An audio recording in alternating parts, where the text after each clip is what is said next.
안녕하세요. 저는 얼마 전 나쁜 인간들 소나기에서 겨우 벗어나 새로운 삶을 살고 있는 30대 중반의 평범한 여성입니다. 혹시 부전자전이라는 말 알고 계신가요? 그 아버지의 그 아들이라는 말인데 저의 전 남편도 전 시부랑 똑같았거든요. 살다 살다 그런 이상한 부분까지 닮은 부자간이 있을 줄 몰랐지만 있긴 하더군요. 하긴 부모 자식 간이니 닮지 않은 게 더 이상하잖아요. 저도 돌아가신 제 어머니를 빼다 박았다는 이야기를 듣곤 했지만 전 남편에 비할 바가 아니더군요. 저는 남편과 만난 지 8개월 만에 결혼을 하게 됐어요. 그렇게 빨리 결혼한 건 제 개인적인 사정 때문이기도 했습니다. 어릴 때 아버지를 여의고 홀어머니 밑에서 동생과 함께 자란 저는 언제나 결혼에 대한 환상이 있었어요. 그리고 결혼식 때는 어머니의 병환 때문에 좀 서둘렀던 것도 있죠. 왜냐면 어머니가 돌아가시기 전에 꼭 결혼식을 올리고 싶었거든요. 어머니의 부탁으로 말입니다. 그러나 어머니도 결혼식 직전에 돌아가시는 바람에 결국 혼주석에는 외삼촌 부부가 앉게 되셨죠. 남편은 평범한 중소기업 직장인이었고 남편과의 만남은 조금은 특수한 편이었어요. 제가 일하던 피부 미용실 사장님의 아들이었거든요. 사장님이 저를 좋게 봐주셔서 결혼까지 갈 수 있었어요. 일하면서 만나게 된 그 남자는 착해 보였고 연애 중에는 제게 아주 잘했어요. 그게 다 계산된 것이라고는 상상도 못했지만요. 어쨌든 결혼하고 저는 행복한 결혼 생활을 꿈꿨는데 생각지도 못한 곳에서 그 행복은 조금씩 금이 갔어요. 제가 일하던 시어머니의 피부 미용실은 저와 시어머니 둘만 일하는 아주 작은 가게였어요. 하지만 동네 지인분들을 꽉 붙잡고 있는 매출이 잘 나오는 곳이었죠. 단골들이 많고 사랑방처럼 사람들이 모여 수다도 떠는 곳이 저희 피부 미용실이었어요. 그런데 아주 평범하기 그지없던 그날, 저와 시어머니의 눈을 의심할 일이 이 작은 가게에서 벌어지고 말았어요. 쾅 하는 소리와 함께 누군가가 들어왔어요.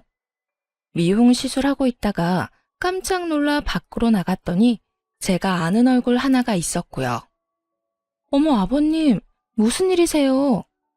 그래, 이 여편네 어디 갔냐? 예? 누구긴, 여기 사장, 빨리 나오라고 그래. 앙칼진 목소리로 시어머니를 부르는 사람은 시부가 아닌 시부가 데려온 여자였습니다. 저는 처음에 무슨 빚쟁이인 줄 알았어요. 여자의 표정이 너무도 당당하고 몸싸움을 걸 것 같은 표정이라 순간 저도 당황했을 정도거든요. 무슨 일로 부르신 건지, 지금은 미용 시술 중이시라 나오시는 건 좀 그렇고 한 20분이면 끝나니까 기다려주시면. 20분? 내 시간이 얼마나 귀한 시간인데 이 여자한테 20분이나 할애를 한단 말이야. 안 나오면 내가 들어가야지. 그 여자는 급기야 방 안으로 들어가려고 저를 밀치려고 하더군요. 저는 당황한 마음도 잠시 살짝 화가 났어요. 제가 여기서 일하는 직원이긴 해도 시어머니의 며느리라 책임감도 있었거든요. 그런 상황에서 손님 다 떨어지게 만들 작정인지 다짜고짜 단골이 있는 곳에 들어가겠다는 말을 하니 열이 받아 저도 모르게 그 여자 앞을 가로막았어요. 무슨 일인지 모르겠지만 여기서는 안 돼요. 20분만 기다리세요. 야, 네가 뭔데 내 앞을 막아? 그래, 그년보다 너부터 작사를 내주지.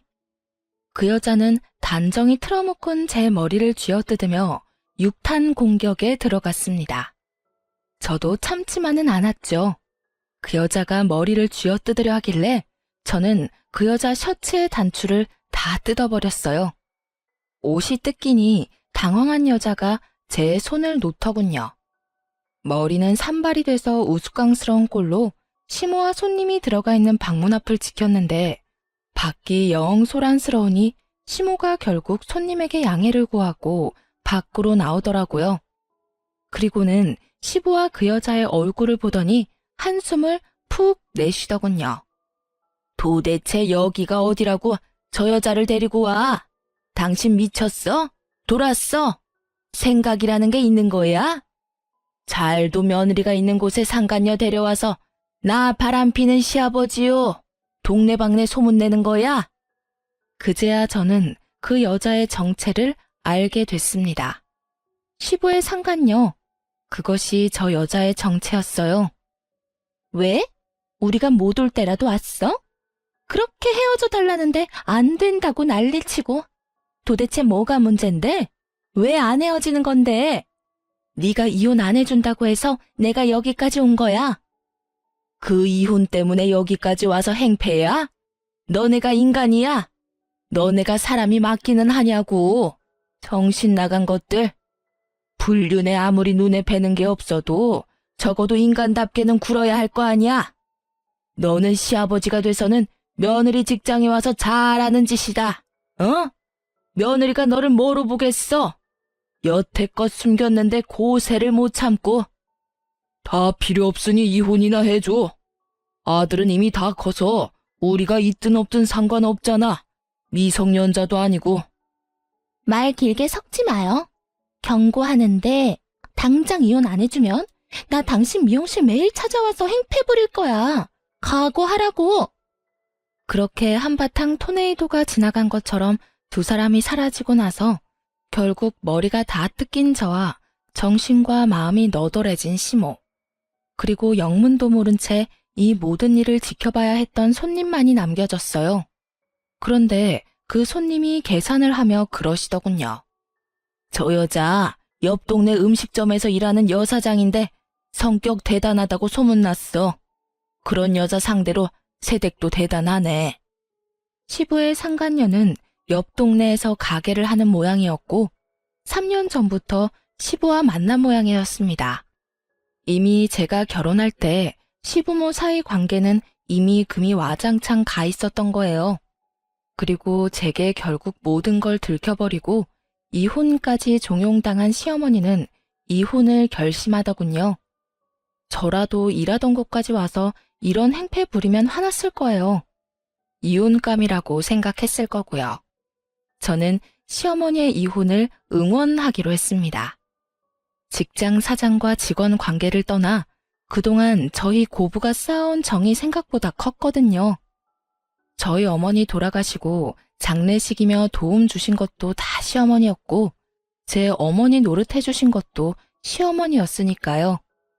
그런데 불똥은 아주 이상한 곳에서 튀었습니다. 시부모의 이혼 소송이 치열하게 진행 중인 어느 날이었어요. 오래된 사이에다가 얽힌 게 많을수록 이혼 소송은 길어진다는 걸 감안한다면 아주 극초기에 벌어진 일이었어요. 그날은 저와 남편이 매달 60만 원씩 적금했던 돈이 얼마나 모였는지 확인하려고 은행 잔고를 확인 중이었어요. 그런데 이게 무슨 일인지 그 안에 있어야 할 돈 2천만 원이 아주 깜짝같이 사라졌더라고요. 저는 너무 놀라 퇴근하고 집에 온 남편에게 물었어요. 여보, 우리 매달 적금하던 돈, 그 돈 다 없어졌어. 그거 우리 아버지 잠깐 빌려드렸어. 뭐? 아버님이 어디에 필요하신 건데? 그게, 잘 들어봐. 내가 제대로 설명해 줄게. 자, 우리 신혼집 명의가 누구로 되어 있지? 아버님 이름으로 되어 있지? 맞아.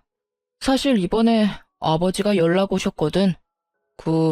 어머니랑 이혼 소송하기 전에 우리 엄마가 그 상간녀 위자료 소송을 했대.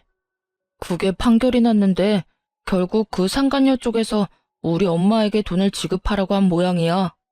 그래서 아버지가 연락 와서 돈을 좀 대신 내달라고. 뭐? 미쳤어? 그걸 우리가 왜 내줘? 한국말은 끝까지 들어보랬잖아. 자, 진정하고. 그래서 아버지한테 내가 거래를 제시했지. 내가 그 돈을 드릴 테니 이 신혼집 명의를 내 이름으로 바꿔달라고. 뭐? 너 지금 그걸 잘했다고 나한테 말하는 거야? 잘 생각해봐. 자기야, 2천만 원에 내 집 마련할 수 있는 좋은 기회인데 어떻게 이걸 놓쳐? 아, 내 명의라서 그런 거야? 당신 지분도 아주 조금은 있는데?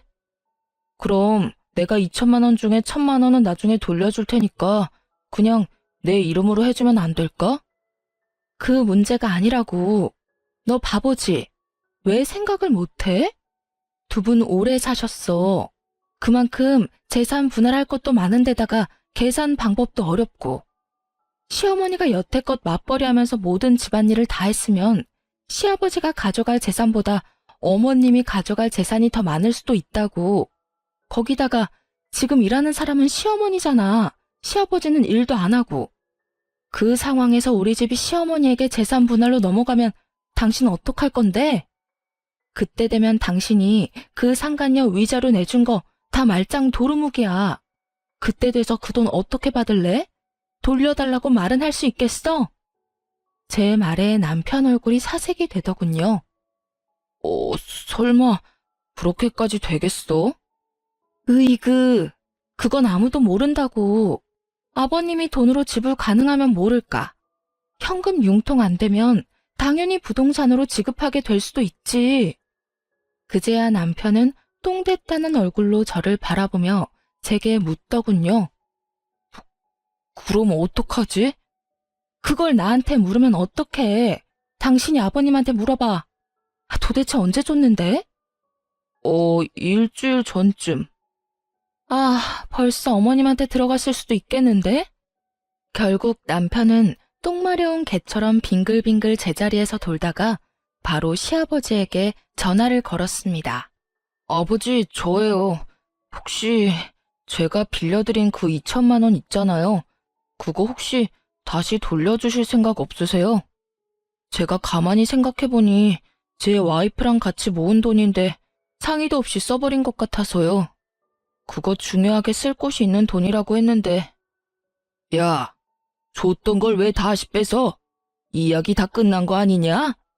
그 돈 주는 대신에 아파트 명의 바꿔주겠다고 했잖아. 너 전화 잘했다. 너 돈 더 남은 거 좀 있냐? 예? 아니, 우리 이쁜이 위자료 말고 내가 내야 할 위자료도 생길 것 같다고 우리 쪽 변호사가 그러잖아. 내가 바람 피웠다는 이유로. 바람이 아니라 사랑인데 그걸 꼭 이런 식으로 표현하는데. 어쨌든 그것 때문에 내가 돈을 주긴 해야 한대. 그걸 네가 내줘야겠는데? 솔직히 내가 너무 손해보는 거 아니냐? 그 돈의 아파트면 진짜 너만 이득이지. 스피커폰으로 들려오는 시부 목소리에 남편은 말문이 막히고 저는 열이 받았어요. 저는 남편 전화를 획 뺏어서 말했죠. 아버님, 저 며느리예요. 남편이 저 몰래 그 돈 쓴 것 같은데 다시 돌려주세요. 저희 그 돈 쉽게 모은 거 아니고 써야 할 것도 있어요. 시끄럽다. 이미 다 끝난 일이야. 어디 남편이 한 일에 여자가 끼어들어서 일을 망치려고. 너도 네 시모처럼 되면 큰일 나. 여자는 자고로 남자에게 나긋나긋한 게 맛이다. 그렇게 남편 잡고 살면 너희 시모꼴 나는 거야. 알겠냐? 시부는 제 말을 들을 생각도 하지 않은 채 전화를 뚝 끊어버리더군요. 남편은 낭패라는 얼굴로 저를 쳐다봤고 저는 최후의 방법을 사용하기로 했어요. 시부의 상간녀가 저희 가게에 찾아왔을 때 그 상간녀가 일하는 곳이 어딘지 알았던 손님을 기억해냈어요. 그리고 그분께 연락해 정말 죄송한데 그 상간녀가 어디서 일하는지 알려달라고 했죠. 그분이 흔쾌히 가르쳐 주시면서 나중에 어떻게 됐는지만 알려달라고 하더군요. 그렇게 약속하고 저는 시부의 상간녀가 일하는 가게로 향했어요. 가게에는 손님이 몇 테이블 앉아 있었습니다. 저는 바로 전화로 제 남동생을 불렀어요. 그렇게 30분 지났을까? 남동생이 터벅터벅 이쪽으로 걸어오더군요. 제가 원하는 복장 그대로 왔더라고요. 제가 그 조폭들 문신한 것처럼 보이는 팔토시를 꼭 착용하고 최대한 그런 사람들처럼 보이도록 오라고 부탁했거든요. 동생은 원래도 덩치가 크고 키가 180이 넘는 거구인데 얼굴까지 좀 험악하게 생겨서 잘만 꾸미면 그런 느낌을 낼 수 있을 거라 생각했거든요. 역시나 그런 동생을 데리고 가게 안으로 들어가니 시부 상간녀의 얼굴이 싹 굳더군요. 그래도 이내 미소를 띠고 다가왔는데 이번에는 제 얼굴을 보고 다시 표정이 굳어버리더라고요. 저 기억하시죠? 그때 피부 미용실에서 일하던 여자예요. 얼마 전에 저희 아버님한테서 돈 2천만 원 받으신 거 있죠? 그거 저희 남편이랑 제가 모은 돈인데 돌려주셔야겠어요. 아버님한테 돌려달라고 했더니 직접 가서 돌려받으라고 하셔서 이렇게 일행이랑 같이 찾아왔어요. 흥, 그 돈을 왜 아가씨가 와서 찾아가? 내 애인이 준 돈인데 돈에 꼬리표라도 달렸니? 계좌에서 계좌로 넘어간 거면 꼬리표 달린 거랑 똑같죠. 어쨌든 저는 돈 주실 때까지 여기서 안 나가요. 그러니까 주던지 말던지 아주머니가 알아서 하세요. 저와 남동생은 테이블 자리 하나 떡하니 잡고는 그 자리에 앉았어요. 저만 왔다면 당연히 내쫓겼을 텐데 험악한 남자 하나와 같이 오니 내쫓지도 못하고 끙끙거리고 있더군요. 게다가 우리가 앉은 곳은 입구 쪽이었어요. 사람들이 들어오려고 안쪽을 기웃거릴 때마다 동생이 눈 마주치며 띠꺼운 표정 짓고 있으니 사람이 들어오지를 못하잖아요. 결국 시부가 왔더군요. 야, 너 도대체 여기서 뭐 하고 있는 거야? 뭐 하긴요. 떼인 돈 받으러 왔죠. 저희 돈 저희가 알아서 받아갈 테니 아버님은 끼지 마세요. 그리고 우리 남편한테 그 아파트로 거래하자고 꼬신 것 같은데 그 아파트 어머님한테 넘어가는 거라서 그렇게 거래하신 거죠? 어차피 자기 거 아닌 거 알면서 아들한테 사기쳐서 돈 달라고 한 거 아니냐고요. 이게? 때리고 싶으면 때리세요. 맞고 경찰서 가서 합의금, 치료비라도 뜯어내 드릴까요? 제가 머리를 들이밀며 때리라는 식으로 말하자 시부가 도리어 당황해하며 주저하더군요. 너 설마 우리 마누라가 시키디? 어머님은 아무것도 모르시고 저는 제 돈 찾으러 온 것뿐이에요. 그 2천만 원 중에 1,000만 원은 제 돈이거든요. 그러니까 아버님이 도와주실 거 아니면 가세요. 제가 알아서 받아갈 테니까요. 그리고 시간이 오래되면 오래될수록 이 가게 사장님 소문이 아주 잘 나겠죠? 그 말 한마디에 그 시부와 상간녀는 항복을 선언했습니다. 동네 장사에다가 단골 장사인 건 이 집도 마찬가지였어요. 피해자였으면 모를까 가해자 입장이면 장사하는 상황에 좋은 결과는 없을 테니 어찌 보면 현명한 선택이긴 했죠. 시부 상간녀는 저희에게 돈을 돌려줬습니다. 그리고 그와 동시에 시부도 반납을 했죠. 뭐 죽고 못 사는 절절한 사랑은 아닌 걸로 보이고 그 여자도 결국 동네 사람들 손가락질이 더 무서웠나 보더라고요. 그렇게 당당하게 굴더니 상간녀 꼬리표를 떼어내보려 당분간 장사도 휴업하고 잠수를 탔더라고요. 결국 시부는 상간녀도 잃고 어머님도 잃고 재산도 반 잃었어요. 시부 사정 같은 건 솔직히 상관없었어요. 저와 남편 돈이 무사히 돌아온 것이 제게는 가장 중요한 일이었으니까요. 그 돈을 받고 돌아오며 남편에게 말했어요. 여보, 제발 2번 다시 아버님 말에 속지 말고 그 누구의 말에도 속지 마. 그리고 무슨 소리를 들었다면 나한테 최소한 이야기를 하라고. 생각을 하고 행동을 해야지. 그저 눈앞에 이익에만 혹해서 그러면 나중에 문제가 생기면 곤란한 건 당신 자신이라고. 알았어? 미안해, 여보. 내가 거기까지는 생각을 못했어. 그래도 앞으로는 조심할게. 남편은 결국 사과를 하더군요. 이렇게 남편이 정신을 차리게 되었습니다. 라는 결과가 되었다면 좋았을 텐데 남편은 전혀 나아진 것이 없었습니다. 시부모는 결국 이혼을 하게 됐고 제가 예상한 대로 시부 명의의 우리 신혼집은 시어머니 손에 넘어가게 됐어요. 재산 분할로 시어머니가 얻은 것은 그 아파트였고 그나마 시어머니가 일하는 가게는 뺏기지 않을 수 있었어요. 시부는 본인이 살고 있는 집에 대한 소유권만 가졌죠. 그것에 불만이 엄청 많았다고 하더군요. 하지만 저는 그렇게 생각하지 않았어요. 잃은 건 시어머니가 더 많았거든요. 시어머니가 잃은 건 건강이었죠. 시부와 상간녀 그리고 직장까지 진격한 그 두 사람의 행패 때문에 시어머니는 이혼하는 과정 내내 스트레스에 시달려야 했어요. 매일 머리가 아프다고 하는 데다가 위장병으로 식사도 제대로 못하다 보니 몸에 변화가 생기긴 하더군요. 아니면 이미 오래전부터 있어 왔을 수도 있고요. 결국은 소화가 안 되어 찾은 병원에서 위암 진단을 받고 병원에 입원하게 되셨어요. 시부 집에서 나오면서 살 곳도 마땅찮아서 그간 저희 집에서 지냈는데 결국 그 뒤로 암에 걸렸다는 진단을 받는 바람에 병원 신세를 지게 되셨어요. 저는 그런 시어머니가 안쓰러워 일을 하며 수발을 들었습니다. 저는 여전히 시어머니의 피부 미용실에서 일했지만 시어머니가 일을 하실 수 없어 시어머니의 허락하에 다른 직원을 구해서 같이 일을 하고 있었어요. 그리고 그 직원에게 가게를 맡긴 날에는 시간을 내서 시어머니의 병간호를 하러 병원을 자주 찾았어요. 그리고 제게는 운명과도 같았던 그날이 다가왔죠. 그날도 저는 시어머니에게 가기 위해 일찍 일을 마감하고 직원에게 다음 시간에 있을 예약 손님 인수인계 중이었어요. 그런데 쾅 하고 누가 문을 열고 가게로 들어오더군요.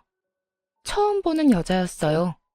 처음에는 저희 가게에 새로운 손님인가 싶어 웃는 낯으로 맞이했죠.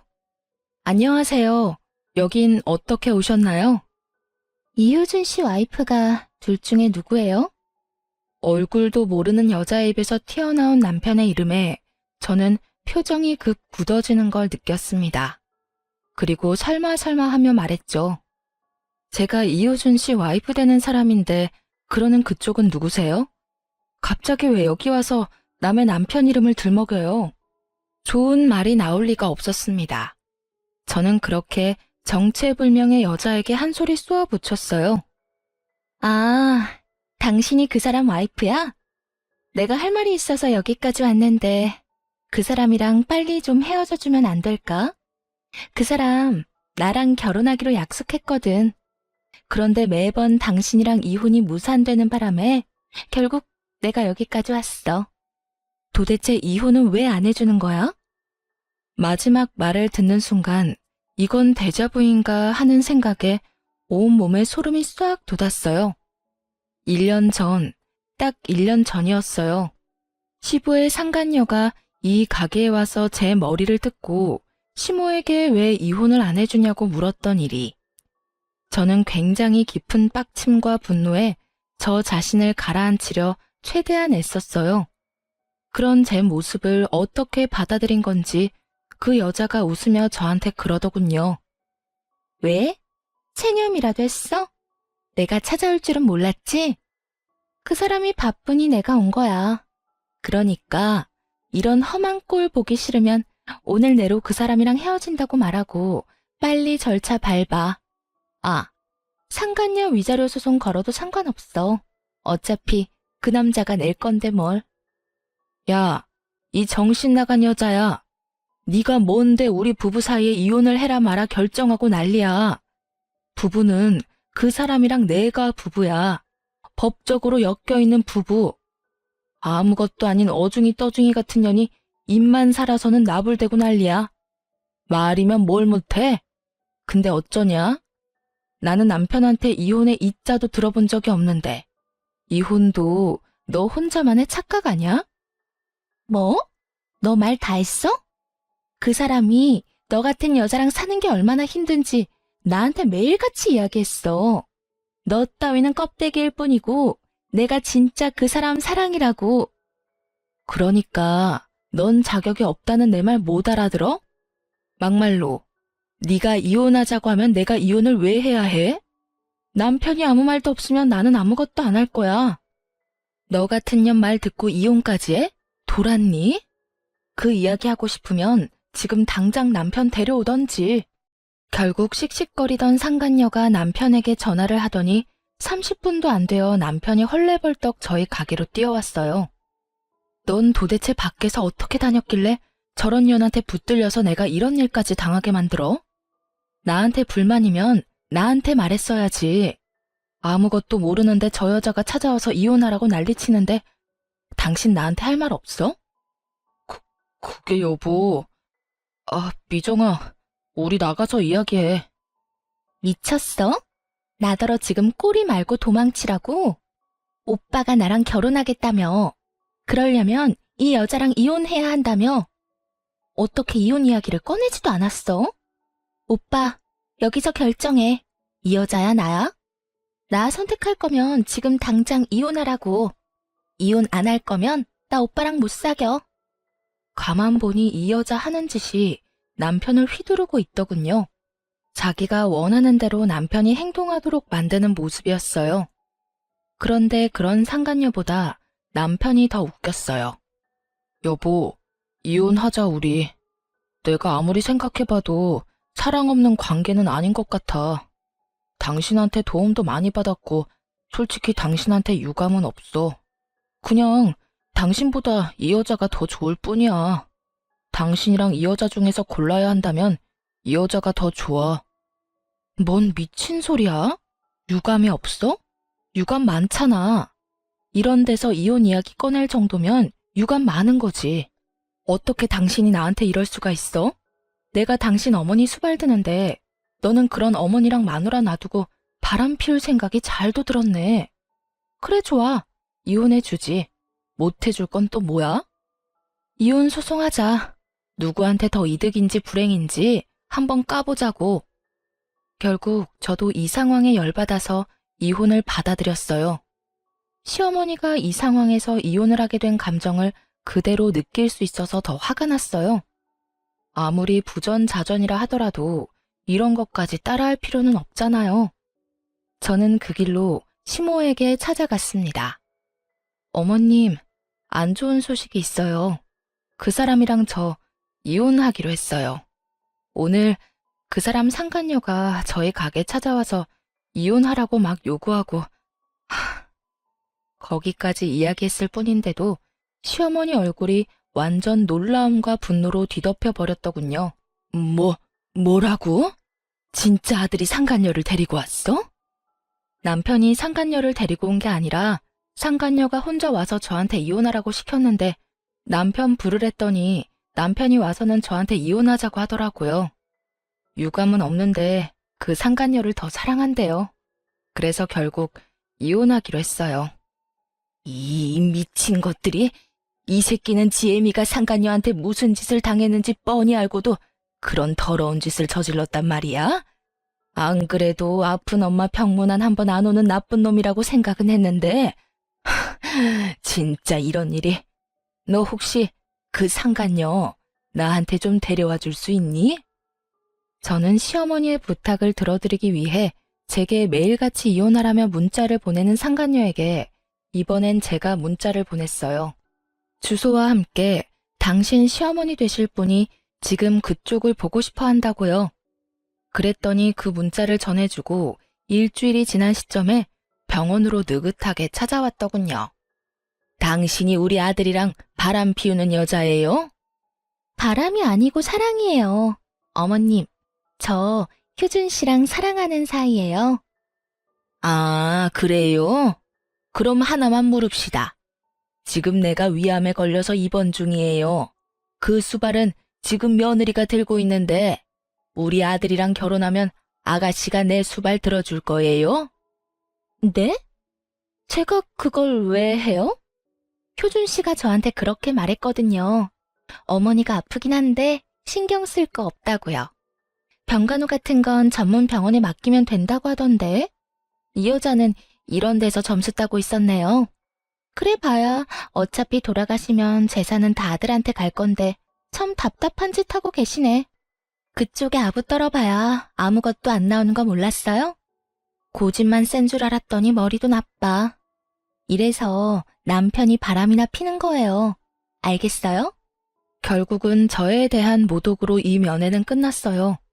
그리고 그 상간녀가 나가고 시어머니는 부들부들 몸을 떨고 있었어요. 저런 년이랑 결혼을 하겠다고 지금 너를 버리겠다는 거니? 아, 그래, 이혼해라. 너 저딴 놈하고 살아봐야 하등 좋은 게 없어. 제 아빠만은 닮지 말라고 그렇게 말했건만 저런 걸 왜 닮아? 저와 시모는 그날 하루 종일 이혼에 대해 이야기를 나누었어요.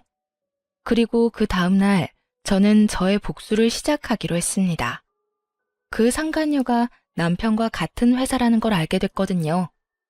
저는 남편과 업무상 자주 연락하는 여직원의 회사 전화번호도 알고 있었어요. 일부러 저는 그 여직원의 자리로 전화를 걸었어요. 상대방이 여보세요 하며 전화를 받자마자 저는 뱃속에 힘을 실어서 소리를 내지르며 화를 냈습니다. 야 이년아, 네가 우리 남편이랑 바람난 년이야? 우리 남편이 같은 회사 년이랑 바람피는 거 내가 다 조사했어. 왜 우리 남편이랑 바람 피워? 7살이나 어리면서 얼마나 할 짓이 없으면 유부남을 건드려. 너 일부러 화장도 떡칠하고 향수 냄새 풀풀 풍겨서 우리 남편한테 꼬리쳤지? 그리고는 우리 가게에 찾아와서 한바탕 난리를 쳤겠다. 나도 알아. 너 우리 남편이랑 사내 연애 하는 거. 내가 당장 너희 잡아다가 다리 몽둥이를? 아니에요. 제가 아니라고요. 전화 잘못 거셨어요. 어머, 그럼 그쪽은 이효준 씨랑 바람피는 사람이 아니에요? 아이고, 죄송합니다. 너무 죄송합니다. 제가 너무 열이 받아서 그만 너무너무 죄송해요. 제가 며칠 전에 그 상간녀랑 대면하고 제정신이 아니거든요. 너무 죄송합니다. 저는 슬쩍 남편 이름과 상간녀에 특정할 수 있는 정보를 흘렸어요. 상대방이 그 이름을 제대로 들었던 건지 잠시 가만히 있더군요. 괜찮아요. 그런데 그런 이야기는 회사 전화로 하시면 좀 곤란하실 텐데. 둘이 같은 회사라고 했거든요. 제가 얼마나 열이 받았는지. 앞뒤 재지도 않고 사내 번호로 바로 전화를 해버렸네요. 여자가 전화를 받으니 그 여자인 줄 알고. 그렇잖아도 여자가 별로 없는 회사라 제가 착각을 했어요. 죄송합니다. 그렇게 전화를 끊었지만 결국에는 남편 회사에 소문이 파다하게 났더라고요. 그 전화를 받으신 분이 제 기대에 부응해서 여기저기 소식을 부지런히 알려주신 모양이었어요. 결국 남편이 그 회사 직원이랑 바람을 핀다는 것이 알려지게 되고 유독 친밀하게 지냈던 상간녀의 이름이 자연스레 거론되며 두 사람 다 회사를 그만두게 되었어요. 그 회사가 사내연애가 금지인데 사내연애를 한 데다가 불륜관계로 이어졌으니 회사에서 거의 해고 형식으로 잘라버렸더라고요. 상간녀는 제 전화 한 통으로 회사에서 잘리게 됐다는 거에 약이 오를 대로 올라 저희 가게로 와서 다시 행패를 부렸어요. 야, 너 도대체 회사에 무슨 짓 한 거야? 왜 전화를 해서 나랑 그 사람 퇴사까지 하게 만드냐고. 너 일부러 그랬지? 일부러 그런 것 맞잖아. 소문이 왜 났는데? 나는 한 사람한테 이야기했을 뿐이야. 그것도 착각해서. 그런데도 퍼진 건 내 탓이 아니지. 내가 퍼뜨려달랬어. 사람 착각해서 욕한 거 사과했고 할 도리 다 했어. 불특정 다수한테 퍼뜨린 것도 아닌데 네가 뭘 어쩔 건데? 근데 너 잘 생각해라. 나는 여기서 너 그냥 가만히 놔둘 생각 없거든? 방금 나한테 캔들 던졌지? 이거 협박죄로 소송 걸 거야. 그리고 손님 있는 시간에 와서 소란 피운 거? 업무 방해죄로 또 소송 걸 거야. 그리고 업무 방해로 생긴 손해배상 소송할 거야. 또 여러 손님들 앞에서 나를 욕보인 거? 명예훼손죄로 고소할 거야. 그리고 마지막으로는 상간녀 위자료 소송도 있거든? 여기서 뻘짓하지 말고 집에 가서 그거 다 받을 준비나 해. 제 말에 상간녀가 이를 꽉 깨물더니 그 뒤로 한마디도 없이 돌아서서 돌아가 버리더군요. 그렇게 상간녀를 보내고 어찌나 속이 시원하던지. 그리고 저는 실제로도 그 소송을 진행했어요.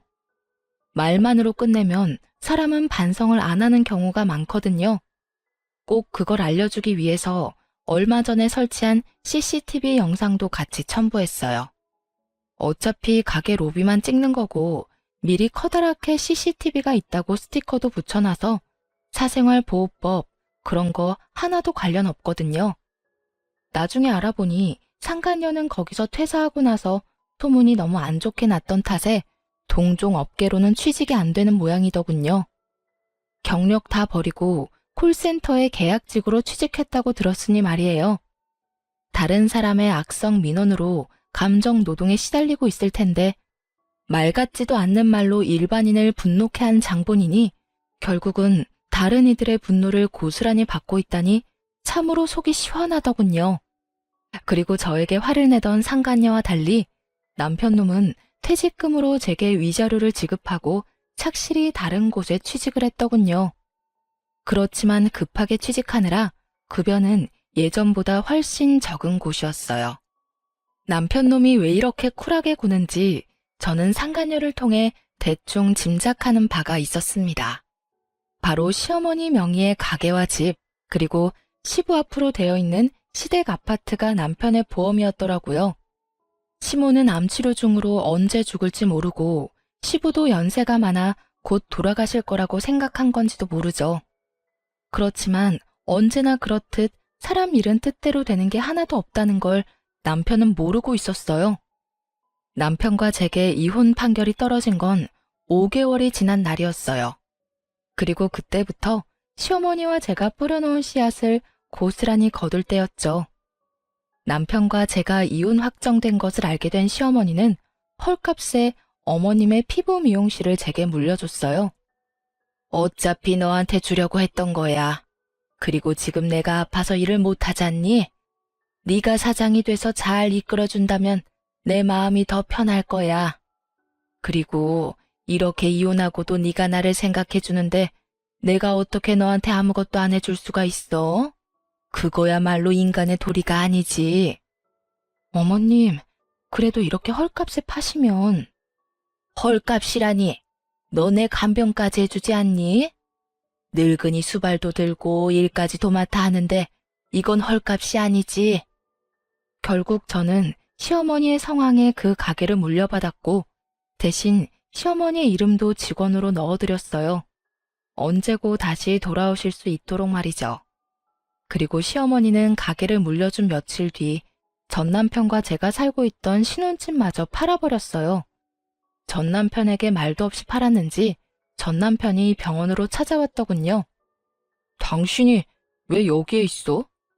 아직도 시모 곁을 지키고 있는 게 이상해 보였는지 전 남편이 의아한 표정으로 묻더군요. 내 직원 내가 돌보는 게 뭐가 그렇게 이상해? 직원? 아, 맞다, 어머니. 어째서 이 사람한테 가게를 주신 거예요? 내 가게를 내 직원한테 물려준 건데 뭐가 이상하니? 아니, 이 사람 이제 저랑 헤어졌다고요. 아무 관련 없는 사람이잖아요. 왜 관련이 없어? 너보다는 훨씬 나하고 더 관련이 있는 사람인데 1년이다. 장장 1년 동안 너 나 입원한 병원에 코빼기도 안 비췄어. 네가 인간 새끼면 적어도 1년에 4번은 찾았어야지.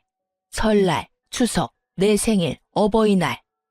그런 아들놈이 1년 만에 찾아와서 하는 소리라고는 내 가게 내가 어디다 팔든 네가 신경 쓰지 마. 네 거 아니야. 그러면 아파트는요? 아파트도 왜 갑자기 팔아버렸어요? 갑자기 부동산에서 집 보러 와서 얼마나 놀랐는지 아세요? 왜 놀래? 그 집이 네 집이야? 나는 언제까지고 너한테 맡기겠다는 말 한 적 없어. 그러면 당연히 언제고 나갈 수 있다고 생각했었어야지. 아니면 전화라도 해보던가. 전화도 한 통 없었던 주제에 이제 와서 발등에 불 떨어지니까 찾아와서 질질 짜는 소리를 해? 그래서 그 돈은 어쩌셨는데요? 설마 다 쓰셨어요? 그러면 저한테 물려주실 건 하나도 없으시잖아요. 없다 이놈아. 물려줄 돈? 내가 언제 죽는다든? 아니면 너 내가 죽기를 원해서 이러는 거냐? 죽어줘. 죽어도 다 네 거 아니야. 벌써 주인한테로 다 갔다. 어머니, 왜 이렇게 못되게 구시는데요? 제가 아들이잖아요. 아들이 1년 못 찾아왔다고 이런 식으로 행동하실 수 있어요? 바빠서 그랬다고요? 바빠서. 바빠? 말이나 못하면 밉지나 않지. 너 그딴 정신 나간 상간녀 만나느라 나한테 안 온 거잖아. 네 상간녀는 내가 안중에도 없더라. 나는 그년 내 며느리로 인정 못해. 내가 네 아버지랑 이혼했어도 네 어머니가 아닌 건 아니잖니? 난 그년 싫어. 어른 앞에서 빳빳하게 고개 들고 노려보는 꼴이 꼭 너희 아버지 상간녀랑 판박이더라. 가족도 아닌데 똑 닮은 거 보면 상간녀들은 상간녀들끼리 통하는 게 있나 보지? 그리고 너 그년한테 뭐라 말했는지 모르겠는데 내가 내 수발까지 들어주는 착한 며느리를 버리고 너한테 재산 줄 것 같으냐? 천만의 말씀 만만의 콩떡이다 이 자식아. 네 아버지랑 똑같은 짓 해서 엄마 가슴에 대못 박는 놈 내 자식 아니야. 난 한 푼도 안 남기고 다 쓰고 죽을 거야. 어머니. 시어머니의 재산만 믿고 있던 전 남편 놈에게 떨어진 시모의 말은 청천벽력과도 같은 거였나 봐요. 참 웃기죠. 자기가 벌어서 쓸 생각을 해야지 멀쩡히 살아있는 어머니 재산을 노리고 있다니. 그리고 사실 시어머니가 판 그 아파트 대금 중에 5천만 원은 이미 제 수중에 벌써 들어와 있었거든요. 시어머니가 1년간 수발 들어준 대가로 제게 넣어준 거였죠.